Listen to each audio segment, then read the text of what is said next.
اور اپنی اولاد کو قتل نہ کرو مفلسی کے ڈر سے، تنگ دستی کے ڈر سے. یعنی ہمارے پاس رزق تھوڑا ہے تو ان کو کھلائیں گے کہاں، وہ بچے کم ہی اچھے. یہ جو ایک کوئی اچھی بات کے ذریعے سے بھی بات آ جائے گی اور یہ مفلسی اور تنگ دستی کے ذریعے سے بھی بات آ جائے گی. اولاد کو قتل نہ کرو. اچھا، جو معاشرے کی ہم بات کر رہے ہیں اس کے اعتبار سے سمجھیں، اگلی نسل اگر نہیں پنیری لگے گی تو معاشرہ آگے کیسے بڑھے گا؟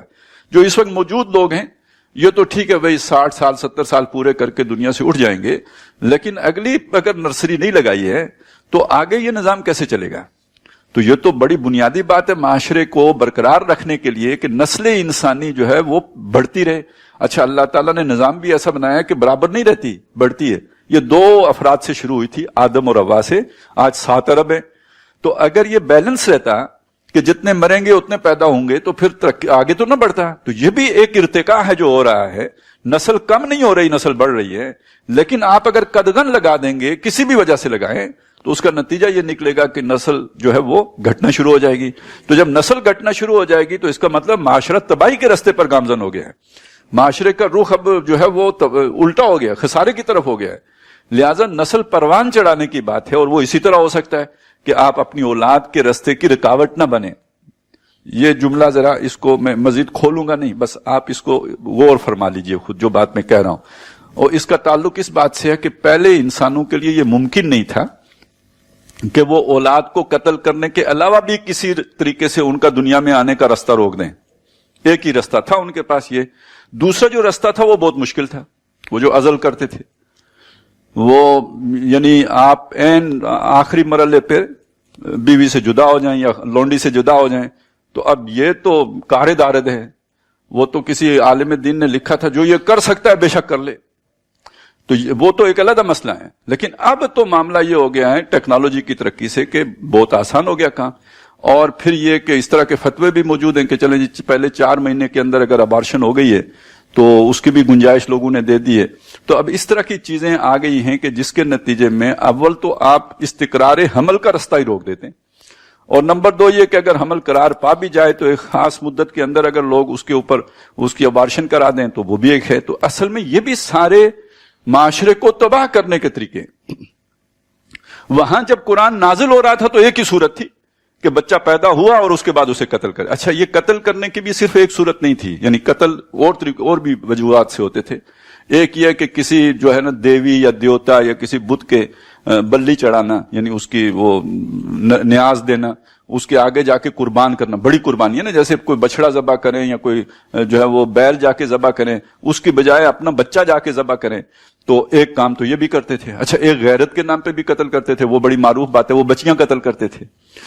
اور یہ کہ پھر کسی خاص عورت سے چاہیں کہ بھئی اس سے اولاد نہ ہو، اولاد ہو مطلب اس سے تو وہ اپنی بیوی بنا کے رکھیں اسے، لیکن اس سے نسل نہ چلے. یہ بھی ان کا ایک بعض جگہوں پہ تھا. تو وہاں پہ بھی وہ اس طرح کی حرکتیں کرتے تھے. لیکن یہاں قرآن مجید نے ان میں سے کسی بات کا ذکر نہیں کیا. یہاں خشیت املاک، مفلسی، تنگ دستی کے ڈر سے کہ کھلاؤں گا کہاں سے. تھوڑے ہوں گے تو ظاہر ہے ان کے لیے جو ہے وہ خرچہ پورا کرنا آسان ہے، زیادہ ہو جائیں گے تو کیسے خرچہ پورا کروں گا. اب یہاں ایک بات اور سمجھ لیجیے، ہمارے زمانے میں آ کے یہ جو فلسفہ بنا ہے بچے 2 ہی اچھے، اس کے پیچھے سوچ کیا کار فرما ہے. اس کا یہ مطلب نہیں ہے کہ 2 بچوں سے آپ کو خوشحالی ملتی ہے، یہ مطلب نہیں ہے. آپ اگر بات کریں ایسے لوگوں سے جو اس فلسفے کے عامل ہیں تو وہ یہ سمجھاتے ہیں کہ 2 بچوں کے اگر ہوں گے تو آپ کے جو محدود وسائل ہیں، کم وسائل، ان کم وسائل میں آپ 2 بچوں کی ہی کوالٹی تربیت کر سکتے ہیں، انہیں اچھی تعلیم دے سکتے ہیں، کسی اچھے اسکول میں پڑھا سکتے ہیں، اور یہ کہ ان کو ہائر ایجوکیشن تک لے کے جا سکتے ہیں. اگر آپ کے 5 6 8 9 بچے ہوئے تو یعنی آپ ان کو اچھی طرح ایجوکیشن نہیں دے سکتے. اب کھانا پینا آج کے دور میں مسئلہ نہیں ہے، یا کم از کم 2018 سے پہلے تک تو مسئلہ نہیں تھا. اب اگر بن گیا ہے تو پھر اب بنے گا، ابھی تک تو نہیں ہے مسئلہ. لوگ کھا پی تو لیتے ہی ہیں، چلیں سوکھی روکھی نہ بھی صحیح، مطلب وہ روکھی سوکھی تو اب نہیں کوئی کھاتا، سب چپڑی چپڑی کھاتے ہیں جب سے ڈالڈا آیا ہے. تو کم از کم یہ والا مسئلہ اب نہیں ہے کہ بھائی کوئی بھوکا مرتا ہے. اگرچہ کہ بعض خبریں اس طرح کی بھی آ جاتی ہیں، لیکن اکثر و بیشتر اب یہ سوچ نہیں ہے کہ بچہ بھوکا مرے گا. سوچ یہ ہے کہ بچے کی اچھی تربیت، اور تربیت سے مراد ایک ایسی تربیت کہ جس کے نتیجے میں وہ کل معاشرے میں کسی اعلی مقام پر، کسی اعلی منصب پر، کسی اعلی عہدے پر کوئی جو ہے رولنگ ایلیٹ کے اندر وہ شامل ہو سکے. اب تربیت کا مطلب یہ ہے. اور ظاہر ہے وہ کرنے کے لیے پھر مخصوص سکولوں میں پڑھے گا, وہ روٹس میں پڑھے گا یا بیکن ہاؤس میں پڑھے گا, یا اور ان کی پھر فیسیں ہیں. تو آپ کے 6 بچے ہوں تو آپ تو نہیں افورڈ کر سکتے. ہاں ایک ہو تو کر سکتے ہیں, وہ تو پھر چلیں کوئی زمین بھی بیچ کے کیا جا سکتا ہے. تو اب جب ہم کہتے ہیں کہ بچے 2 ہی اچھے کا مطلب یعنی وہ اس کا فلسفے کے پیچھے سوچ کیا ہے, تو وہ صرف پیٹ کا مسئلہ نہیں ہے.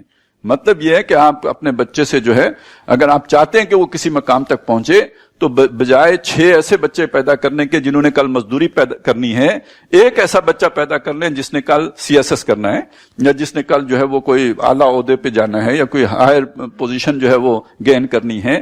تو وہ ایک ان 6 پہ بھاری ہے. لہذا بچے 2 ہی اچھے. اور وہ بھی اب 2 ہی اچھے بھی, ہمیں پرانی کہانی سنا رہا ہوں, ہمارے بچپن کے دور میں یہ جو ہے وہ اب پتہ نہیں 2 بھی اچھے ہیں کہ ایک ہی اچھا ہے, یا وہ ایک کی بھی ضرورت نہیں ہے, کیونکہ بہرحال بچہ ایک بھی اور ٹیں ٹیں تو کرتا ہے, اور آپ کو مطلب آپ کا سکون, آپ کا آرام, آپ کی جو بھی انجوائمنٹ ہے اس کو ڈسٹرب تو کرتا ہے. تو میرا خیال ہے ایک عمر تک تو ایک بھی نہیں اچھا ہوتا ہوگا, کیونکہ جس رخ پہ اب ہم چل پڑے ہیں تو اس پہ تو یہ صورت. تو اس کا نتیجہ کیا نکلے گا؟ نتیجہ یہ نکلے گا یہ جو گروتھ ہے یہ گھٹ جائے گی. نسل انسانی کی جو افزائش ہے اس میں کمی آ جائے گی. تو پھر آج آپ نے 70 سال 80 سال جو ہے یہ کام تو کر لیا, اس کے بعد کیا ہوگا؟ اور یہ فلسفہ آپ کے اگر پردادا جی کو یا ان کے دادا جی کو سمجھ میں آ گیا ہوتا تو آج آپ کس نالی میں پڑے ہوتے, یہ بھی تو سوچے نا.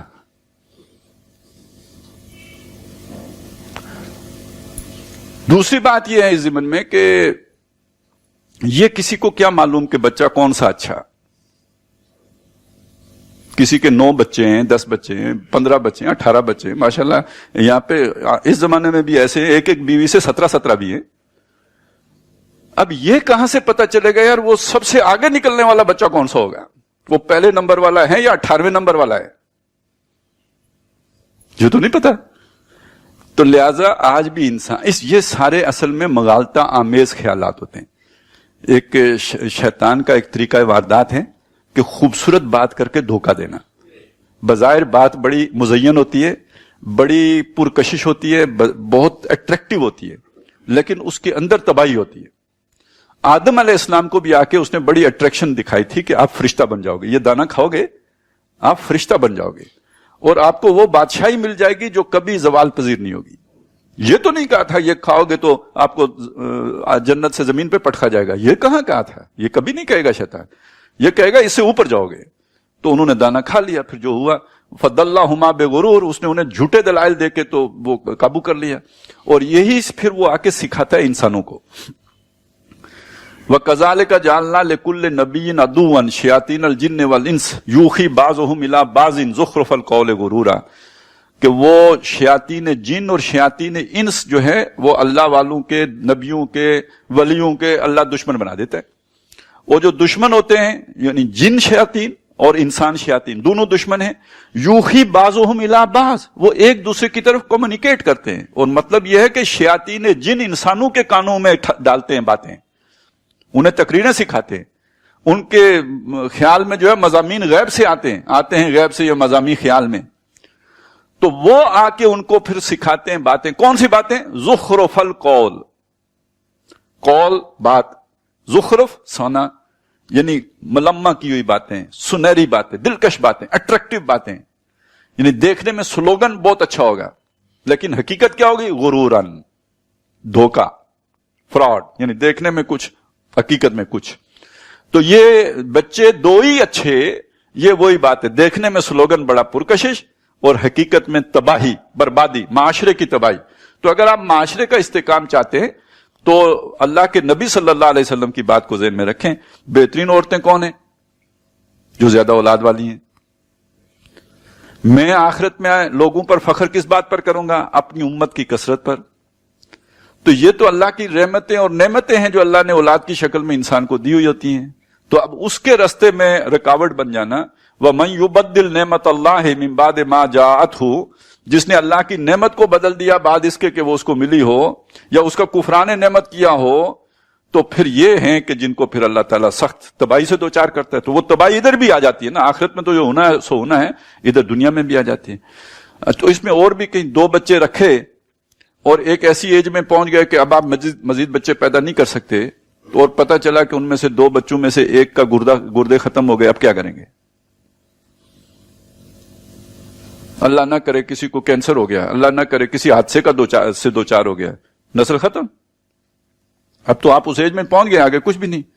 یود احدکم ان تکون لہ جنۃ، کیا تم میں سے کوئی پسند کرے گا کہ اس کا باغ ہو، اور وہ باغ بھی ایسا ہو کہ اس میں جو ہے وہ جنت من نخیل، وہ جو ہے وہ اس میں کھجوریں بھی ہوں، سب کچھ ہو، لہو فیہا من کل الثمرات، ہر طرح کے اس میں میوے ہوں. وَأَصَابَهُ الْكِبَرُ، اسے بڑھاپا نے آ لیا ہو، وَذُرِّيَّةٌ ضُعَفَاءُ، اولاد ابھی اس کی چھوٹی ہو، اور یہاں ہوئی 2 یا وہ بیمار ہو جائیں، تو فَأَصَابَهَا إِعْصَارٌ، اس باغ کو ایک بھگولا آ لگے، فِيهَا نَارٌ، جس میں کہ آگ ہو، فَاخْتَرَقَتْ، اسے جلا دے. اب یہ خود بوڑھا ہے، نیا باغ لگا نہیں سکتا، اولاد ابھی چھوٹی ہے، باغ دوبارہ بننے کی امید ختم ہو گئی، تو کیا تم میں سے کوئی یہ پسند کرے گا کہ اس کے ساتھ یہ ہو؟ تو یہ تباہی ہے. وَلَا تَقْتُلُوا أَوْلَادَكُمْ خَشْيَةَ إِمْلَاقٍ نَحْنُ نَرْزُقُهُمْ، ہم ان کو رزق دیتے ہیں، وَإِيَّاكُمْ، تم کو بھی دیتے ہیں. سبحان اللہ.